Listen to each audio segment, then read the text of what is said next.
Hello everyone. Welcome back to today's story. In this episode, we follow what happens after the hospital doors finally close behind Tu Tien. Being discharged should feel like relief, but for her, it's only the beginning of a different kind of struggle. Recovering not just physically, but emotionally.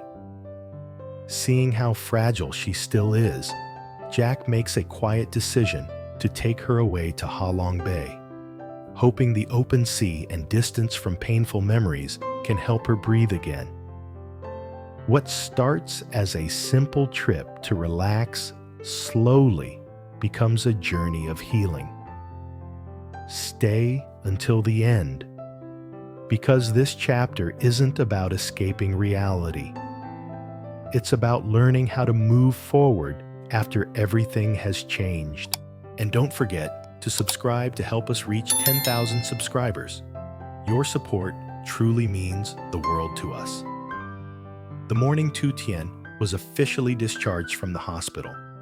The sky outside the window looked unusually clear. No gray clouds, no heavy air, just a pale blue stretching endlessly above the city.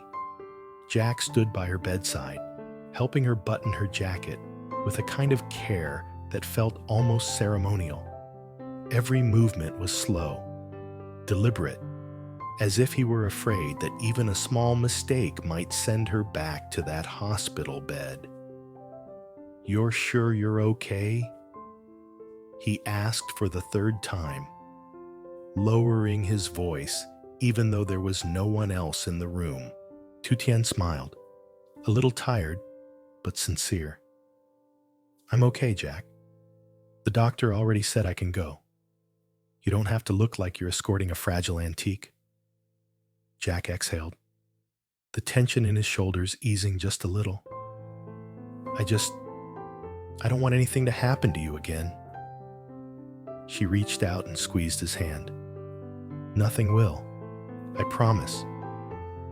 He didn't say it out loud, but in his mind, he had already made a decision days ago. During one of those long nights, sitting beside her hospital bed, listening to the rhythmic beeping of machines. He needed to get her away from those walls, away from the memories of pain, fear, and uncertainty. She needed air, space, something beautiful to look at. And so, without telling her much in advance, Jack had planned a short trip to Halong Bay. When they stepped out of the hospital, Tu Tien stopped for a moment. She closed her eyes and took a deep breath, as if tasting freedom itself. Jack watched her quietly, his chest tightening. "Where are we going now?" she asked, opening her eyes. Jack smiled, that familiar, reassuring smile. "You'll see. Just trust me." A few hours later, as their car wound its way toward the coast, the scenery outside the window began to change. Concrete buildings slowly gave way to open roads, clusters of trees, and finally glimpses of water shimmering in the distance. Tu Tien leaned her head against the window, watching everything pass by, her expression calmer with every kilometer. "I forgot how nice it feels to just go somewhere," she said softly. Jack glanced at her. "That's exactly why we're doing this." When they finally arrived at Halong Bay, the first thing Tu Tien noticed was the smell. The clean, slightly salty scent of the sea mixed with fresh air. She stepped out of the car and froze. In front of her stretched an endless expanse of emerald water, dotted with towering limestone islands rising dramatically from the surface like giant sculptures. "Jack," she whispered, "it's beautiful." He stood beside her, watching her reaction instead of the view. "I thought you might like it." They checked into a small waterfront hotel, nothing too flashy, but with a balcony that faced directly toward the bay. Jack insisted she rest for a bit, but Tu Tien barely sat down before standing up again, drawn toward the glass doors. "Can we go out?" she asked, almost shyly. "I don't want to waste time." Jack laughed softly. "All right, but slowly, no rushing." They walked along the pier, the wooden boards warm beneath their feet. Boats of all sizes floated gently on the water, their reflections rippling with each small wave. Tourists passed by, talking and laughing. But somehow, the noise felt distant, muted, as if the world had decided to give them a private moment. Tu Tien leaned on the railing, her eyes scanning the horizon. "When I was in the hospital," she said quietly, "I kept thinking about how close everything felt. The ceiling, the walls. It was like my world had shrunk." Jack nodded. "I know. Standing here," she continued, "it feels like I can breathe again." He placed his hand over hers on the railing. "That's why I brought you here." Later that afternoon, they boarded a small cruise boat that would take them deeper into the bay. Jack helped Tu Tien step on carefully, his grip firm but gentle. She noticed, of course, and smiled faintly. "You don't have to hold me like I'm going to disappear," she teased. "I know," he replied, not letting go. "But I will anyway." As the boat moved forward, the limestone karsts grew closer, taller, more imposing. Some were narrow and sharp, others wide and rounded, all of them covered in patches of green vegetation, clinging impossibly to stone. Tu Tien stood near the edge, the breeze lifting strands of her hair. "It doesn't look real," she said. "Like a painting." Jack pulled out his phone and took a photo, but then put it away. Some things are better remembered than recorded. She turned to look at him, surprised. "Since when do you say things like that?" He shrugged. "Since I realized how easily moments can be taken away." They sat side by side on the deck, listening to the water slap gently against the hull. A guide's voice drifted over the speakers, explaining the history of the bay, the legends behind the islands. Tu Tien listened, but her attention kept returning to the rhythm of the waves, steady and calming. At one point, she leaned her head against Jack's shoulder. He stiffened for a second, then relaxed, wrapping an arm around her. "Thank you," she murmured. "For what?" "For not letting me drown in my own thoughts." He looked down at her. "You don't have to thank me. That's my job." As the boat approached a quiet lagoon surrounded by cliffs, the engine slowed. The water here was calmer, almost mirror-like. Tu Tien straightened, her eyes lighting up again. "Can we go closer?" she asked. Jack nodded and spoke briefly to the crew. Moments later, they were transferred onto a smaller boat that glided silently into the lagoon. The towering cliffs blocked out most of the outside world, leaving only the sound of paddles dipping into water. Tu Tien reached out, trailing her fingers just above the surface. "I feel peaceful," she said, as if surprised by her own words. Jack watched her carefully. Her face looked softer here, the tension that had clung to her since the hospital slowly melting away. "That's all I wanted," he said. When they returned to the main boat, the sun was already beginning to dip lower in the sky, casting warm golden light across the bay. Shadows stretched across the water, and the island seemed even more majestic in the fading daylight.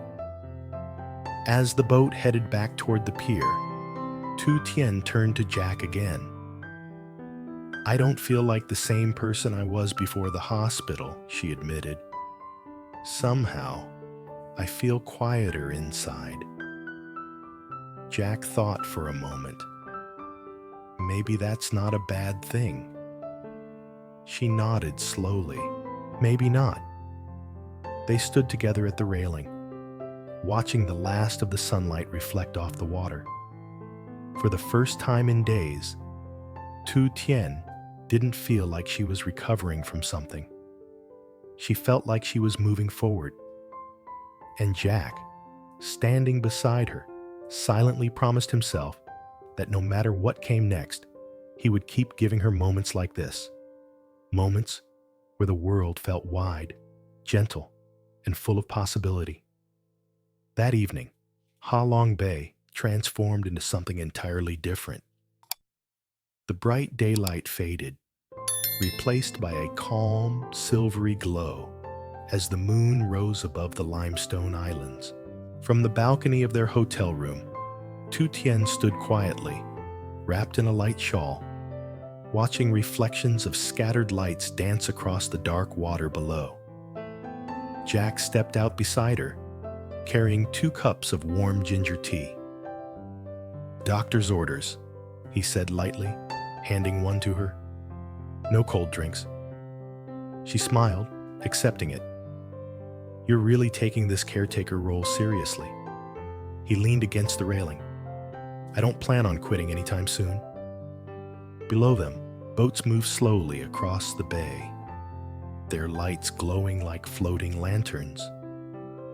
The night air was cool but gentle, carrying the faint sound of waves and distant laughter from other travelers. Tu Tien took a sip of tea, then sighed softly. "I didn't realize how much I missed being outside at night," she said. "In the hospital, night just meant more silence and more thinking." Jack nodded. "Here, night feels softer." They stood there for a long moment, not talking, just letting the quiet settle around them. Eventually, Tu Tien broke the silence. "Do you ever think about how fast everything changed?" she asked. "All the time," Jack replied honestly. She turned to face him. "One moment, I was just working, planning the next harvest. The next, I was lying in a hospital bed, wondering if my body would ever feel normal again." Jack met her gaze. "And now?" "And now," she said slowly, "I'm here, looking at this view, feeling alive." She paused. "It scares me a little, how fragile things are." Jack reached for her hand. "That's why we make the most of the time we have." The next morning, Jack had another surprise waiting. When Tu Tien came down to the lobby, she found him talking with a local guide, maps spread across a table. He looked up when he saw her and grinned. "Good timing," he said. "How do you feel about kayaking?" She blinked. "Kayaking? Isn't that a bit much?" The guide smiled politely, clearly having heard this concern before. Jack quickly added, "Nothing intense. Calm water, slow pace. We can stop any time." Tu Tien hesitated, then glanced at the map. Small routes weaving through narrow gaps between islands. "I've never done it before." "That just makes it better," Jack said. "New memories." After a brief discussion and plenty of reassurance, Tu Tien agreed. They were taken to a quiet section of the bay where the water was smooth and sheltered. Jack helped her into the kayak, steadying it carefully while she adjusted her seat.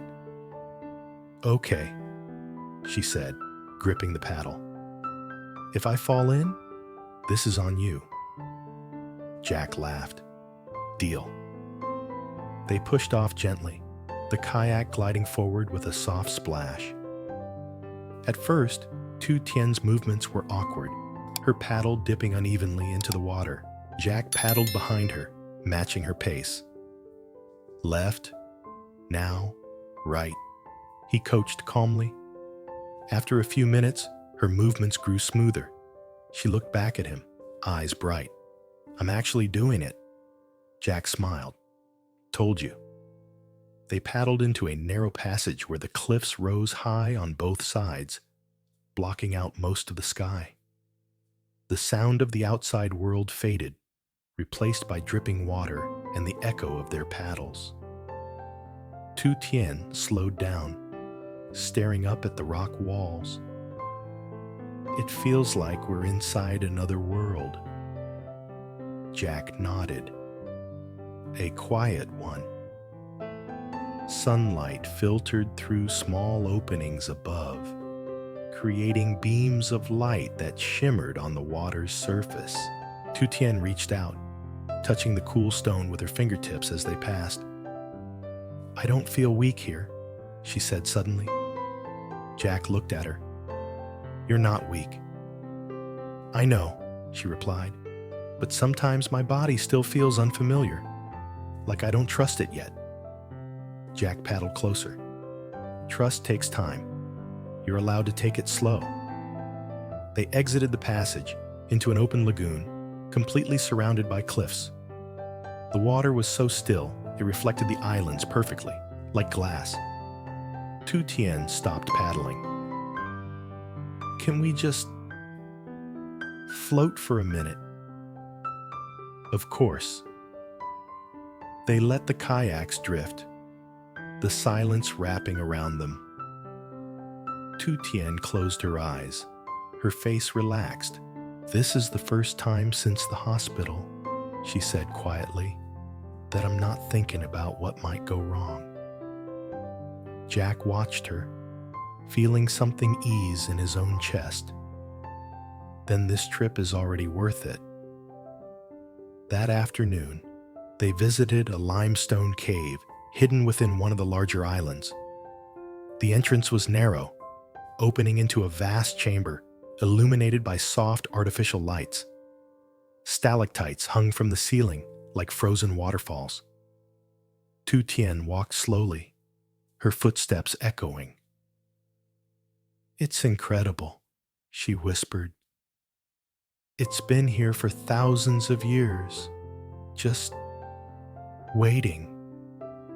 Jack followed beside her. "Makes our problems feel smaller, doesn't it?" She nodded, but also more precious. Inside the cave, they sat on a stone bench while the guide explained how the formations had developed over centuries. Tu Tien listened thoughtfully, then leaned toward Jack. "I keep thinking," she said, "about what I want when we go back." Jack turned to her. "Tell me." "I don't want to rush anymore," she said. "Not work, not plans, not expectations. I want to build things slowly, properly." Jack smiled. "That sounds like you." She continued, "And I want to leave space for moments like this. Not just someday, but regularly." Jack took her hand. "We'll make that happen." As evening approached, they returned to the pier and decided to walk through a small seaside market nearby. The stalls were modest. Local snacks, handmade souvenirs, simple lanterns swaying in the breeze. Tu Tien stopped at a stand selling carved wooden boats. She picked one up, turning it over in her hands. "This one looks strong," she said. The vendor smiled. "Good luck, charm," he explained. Jack bought it without hesitation. Later, back in the room, Tu Tien placed it on the table near the window. "I want to keep this," she said, "to remember this trip." "That's the idea," Jack replied. On their final night, they returned to the balcony once more. The bay was quiet, darker than before, with fewer boats moving across the water. Tu Tien rested her head on Jack's shoulder again, this time without hesitation.